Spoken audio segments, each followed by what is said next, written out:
De leur côté, lorsqu'ils apprirent de quelle manière Josué avait traité Jéricho et Haï, eurent recours à la ruse et se mirent en route avec des provisions de voyage. Ils prirent des vieux sacs pour leurs ânes et des vieilles outres avant déchirées et recousues. Ils portaient à leurs pieds des vieux souliers recommandés et sur eux des vieux vêtements, et tout le pain qu'ils avaient pour nourriture était sec et en miettes. Je lis encore le verset 14 et 15. Les hommes d'Israël prirent de leurs provisions. Ils ne consultèrent point l'Éternel. Josué fit la paix avec eux et conclut une alliance par laquelle ils devaient leur laisser la vie, et les chefs de l'assemblée de leur jurèrent. Nous lisons encore Matthieu chapitre 7.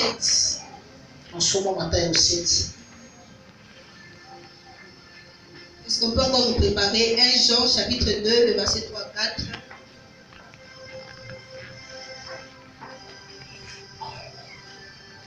Matthieu 7.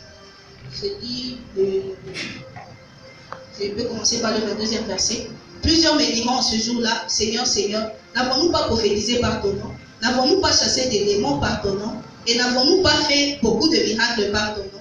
23. Alors je leur dirai ouvertement, je ne vous ai jamais connu. Retirez-vous de moi, vous qui commettez l'iniquité. 24. C'est pourquoi quiconque entend ces paroles que je dis et les met en pratique sera semblable à un homme prudent qui a bâti sa maison sur le roc. 1 Jean 2, 3 à 4. 1 Jean chapitre 2. 3 à 4. 1 Jean chapitre 2, 3 à 4. Au nom de Jésus. Amen. Si nous gardons ces commandements, par là nous savons que nous l'avons connu. Celui qui dit je l'ai connu et qui ne garde pas ses commandements est un menteur et la vérité n'est point en lui. Amen. Amen. Je lis Osée chapitre 4, le verset 6.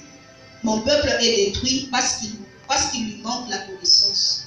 Puisque tu as rejeté la connaissance, je te rejetterai, et tu seras dépouillé de mon sacerdoce.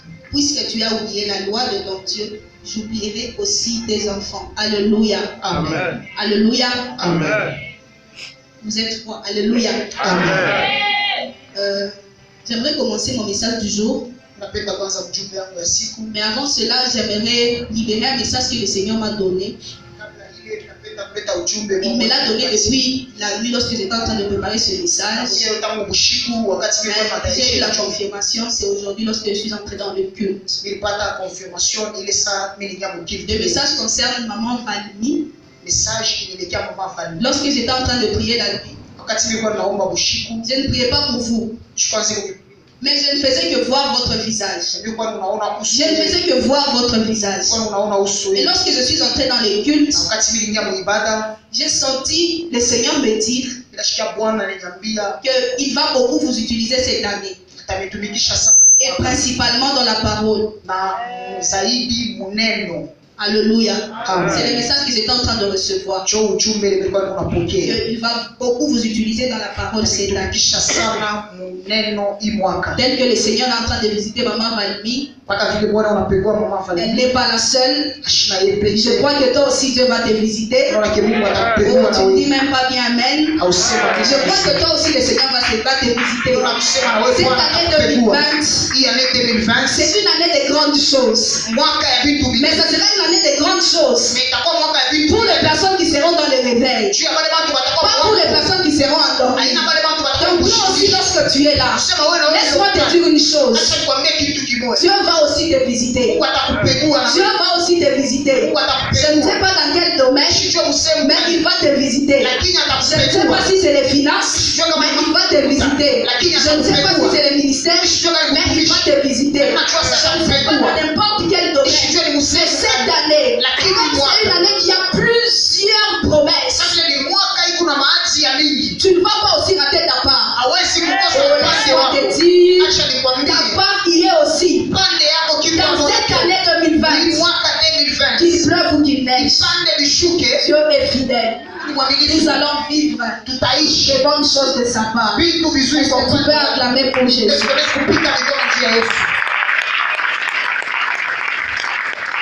Je sens que le temps est en train de partir. J'ai un très long message, mais le Seigneur va m'aider. Le thème qu'on nous a donné, c'est comment amener l'œuvre à la perfection. Nous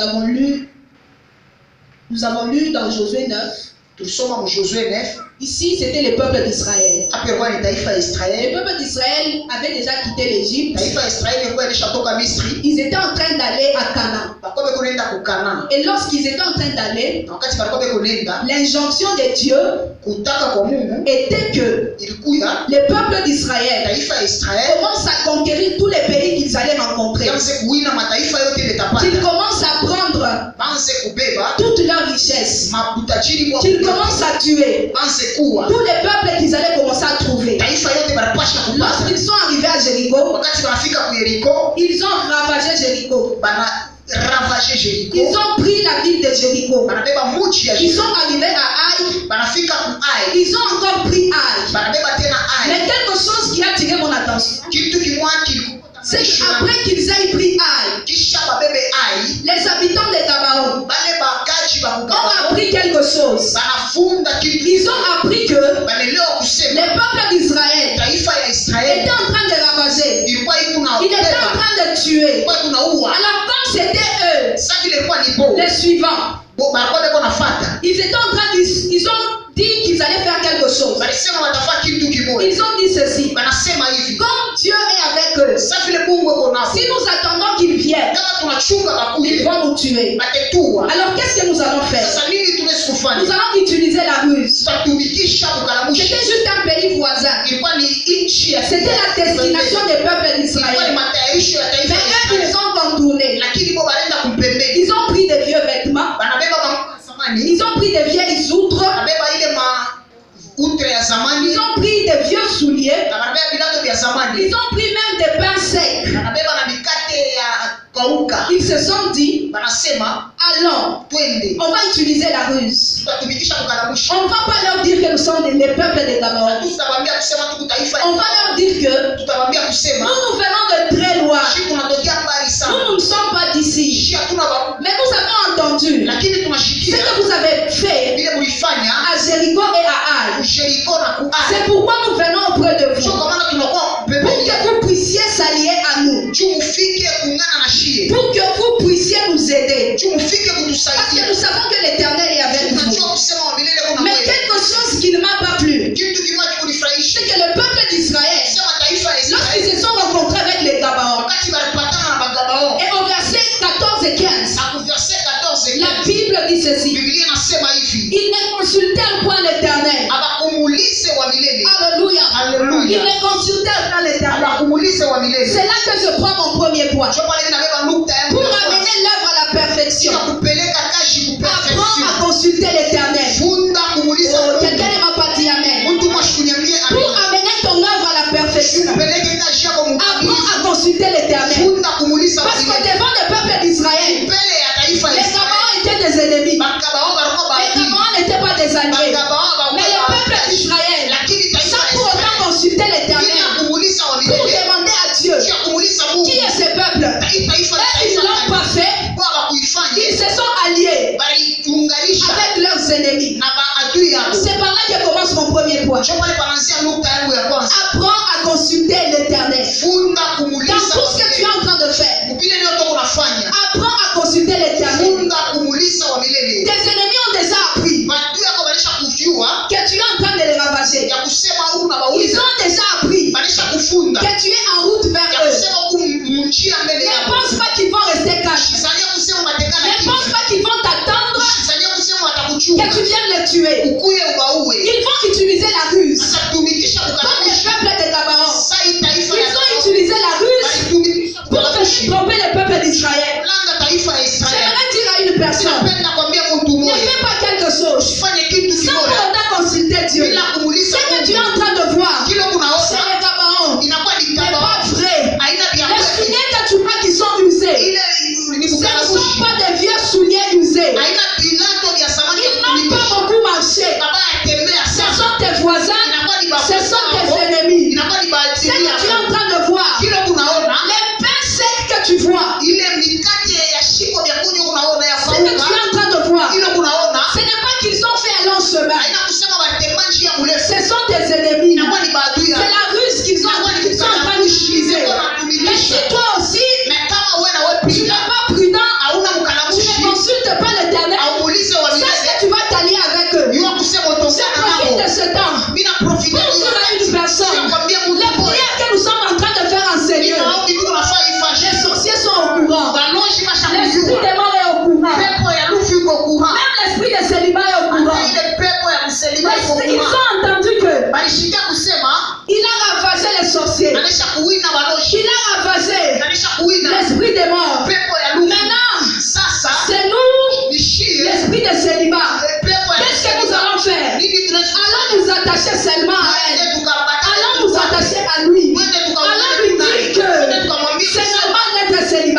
Apprends à consulter Dieu.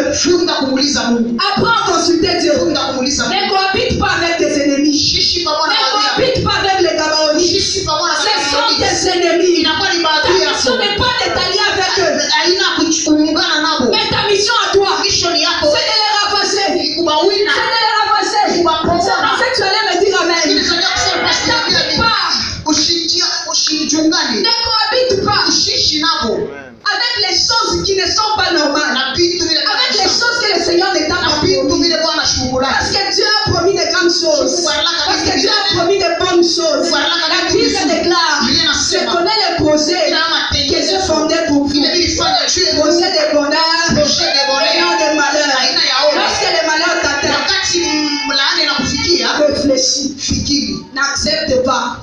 Réfléchis. Est-ce que quelqu'un peut acclamer pour le Seigneur? Apprends à consulter Dieu. Apprends à consulter Dieu. Ne pousse que lorsque le Seigneur te dit de bouger. Ne pousse que lorsque le Seigneur t'a dit de bouger. Allie-toi avec les gens que le Seigneur t'a dit de t'allier. J'aime cet homme de David.